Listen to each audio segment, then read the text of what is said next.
A paz do Senhor, meus irmãos e irmãs. Vamos para mais uma aula. Estamos estudando as línguas originais. Noções apenas. Estudamos aí algumas noções de hebraico, porque iremos estudar o hebraico numa disciplina própria. Então aqui vamos apenas ter noções das línguas. Então aprendemos aí que o Velho Testamento, o Antigo Testamento, aí foi escrito em hebraico e algumas partes, alguns trechos em aramaico. E o Novo Testamento foi escrito em grego. Então vamos ver um pouco sobre o grego. Pois bem, o aramaico é um idioma semítico, assim também como o hebraico. Estudamos que o hebraico ele é um idioma semítico, ou seja, da origem de Sem, um dos 3 filhos de Noé, certo? E esse aramaico ele é falado desde 2000 a.C. Ele é bem mais antigo, né, do que o hebraico, que só iniciou-se em 1200 a.C., certo? Onde foi que esse idioma semítico ele era falado? Em Aram, certo? Em hebraico ou sírio em grego. Essas duas palavras representam uma outra nas suas respectivas línguas. O Antigo Testamento possui alguns trechos escritos em aramaico. Quais são esses trechos do Antigo Testamento que são escritos em aramaico? Nós temos aí Esdras, capítulo 4, dos versículos 8 até o capítulo 6, versículo 18. Capítulo 7, dos versículos de 12 ao 26, Daniel 2:4 até Daniel 7:28 e Jeremias 10:11. Então esses são os trechos que foram escritos originalmente em aramaico. Então esse aramaico ele influenciou profundamente o hebraico no cativeiro assírio e babilônico, que era a língua que era falada por esse povo, por essas duas nações. O cativeiro assírio foi justamente aquele em que o reino do norte, cuja capital era Samaria, foi levado a cativo, né? Porque sabemos que depois de Roboão, o reino se divide. Deus pega o reino de Roboão, as 12 tribos, e racha, né? Dividindo assim a tribo, dando 10 tribos para Jeroboão e 2 tribos para Roboão, certo? E assim Roboão, ele funda o reino do sul, com capital em Jerusalém, conhecido como Judá. E Jeroboão funda o reino do norte, com capital em Samaria, com o nome de Israel. Então fica Judá e Israel, certo? Então Roboão, filho de Salomão, reina sobre Judá e Jeroboão reina sobre Israel, ok? Muito bem. O cativeiro assírio ele ocorre antes do cativeiro babilônico. Então isso significa que o Império do Norte, Israel, ele é levado em cativo para a Síria, enquanto que o Reino do Sul, com capital em Jerusalém, né, Judá, ele é levado para a Babilônia, certo? Então essa distinção aí entre os dois. Só que o aramaico era falado nas duas nações. E o aramaico, por ser uma língua corriqueira, uma língua do povo, uma língua popular, ele cresceu abundantemente, de forma que o hebraico quase chega a desaparecer por conta do aramaico, certo? O hebraico chegou a ser utilizado apenas em liturgias, apenas nos cultos, mas corriqueiramente no dia a dia, no comércio, nas conversas de roda, enfim, no popular era o aramaico que prevalecia, tá certo?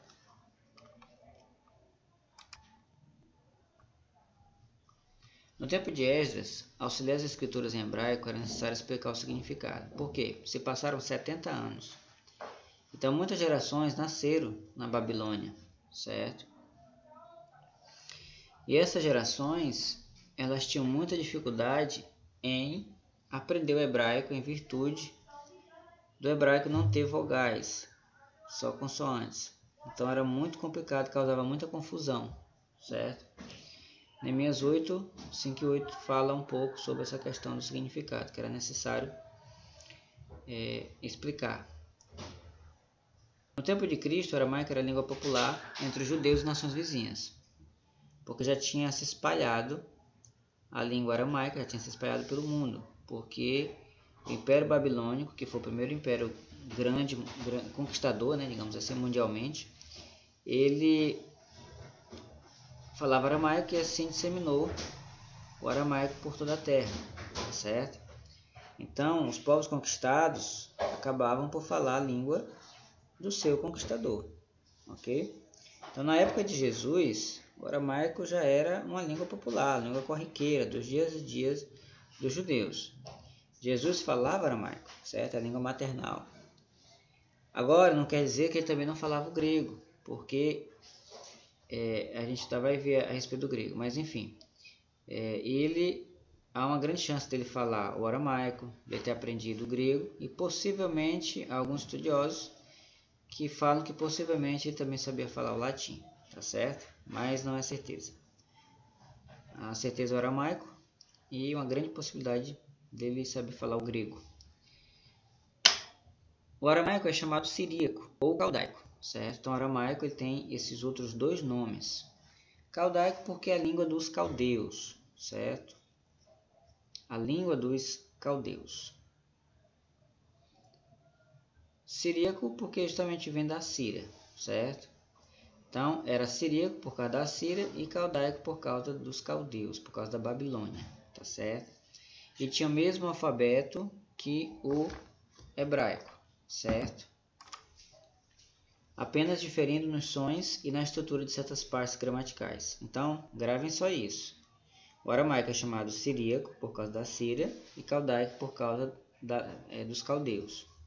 Além disso, o aramaico ele tinha o mesmo alfabeto que o hebraico. Então, o hebraico ele tem 22 letras, certo? 22 letras. Então, se ele tinha o mesmo alfabeto, então o aramaico possuía também 22 letras, certo? Então, só os sons dessas letras é que diferiam entre o aramaico e o hebraico.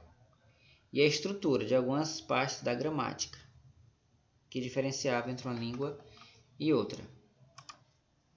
O grego. O Novo Testamento, como a gente sabe, ele foi escrito em grego, mas não foi o grego dos filósofos, não foi aquele grego clássico, né? Eloquente, não. É o grego comum, grego popular, certo? Chamado de grego koiné, ok? É o dialeto popular da rua, do homem que está na rua, do comerciante, a língua do povo, tá certo? A língua do povo, a língua popular. Então, era uma forma que todos podiam entender, certo? A forma em que o Novo Testamento foi escrito, né? Na língua que ele foi escrito. Há apenas uma dúvida em relação ao livro de Mateus, que muitos eruditos afirmam ter sido escrito em aramaico. Isso aqui é uma polêmica, tá certo? Mas nós afirmamos ainda e cremos que foi realmente tudo em grego. Mas enfim, mas é uma discussão, tá certo? Alexandre o Grande. Então, Alexandre o Grande, ele alcança o Império em 336 antes de Cristo, certo? Então ele governa o mundo, ele consegue conquistar o mundo inteiro da sua época.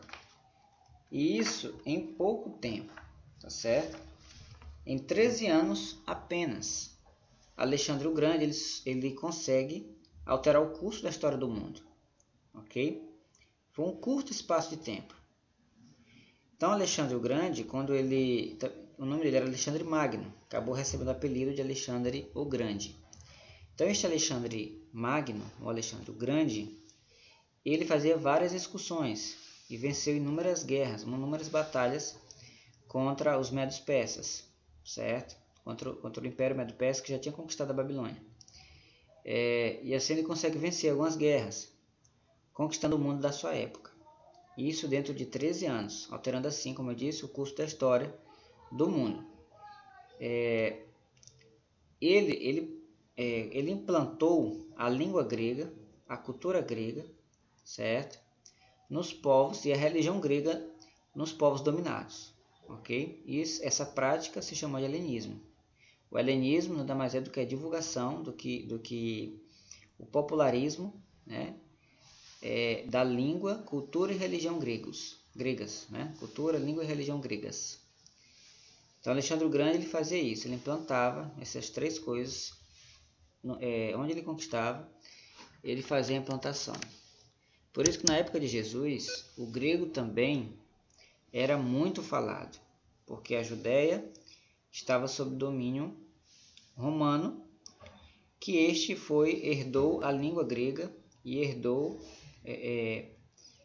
a cultura, até a religião grega foi herdada. Só que eles apenas trocaram alguns nomes de alguns deuses, certo?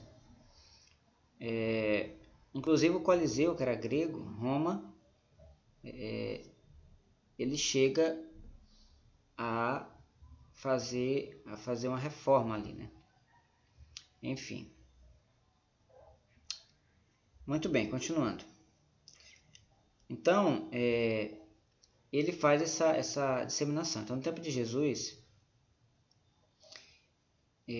havia o grego fluente também, e popular, o grego koiné, sendo falado também na rua. Então, por isso, acredita-se que, além de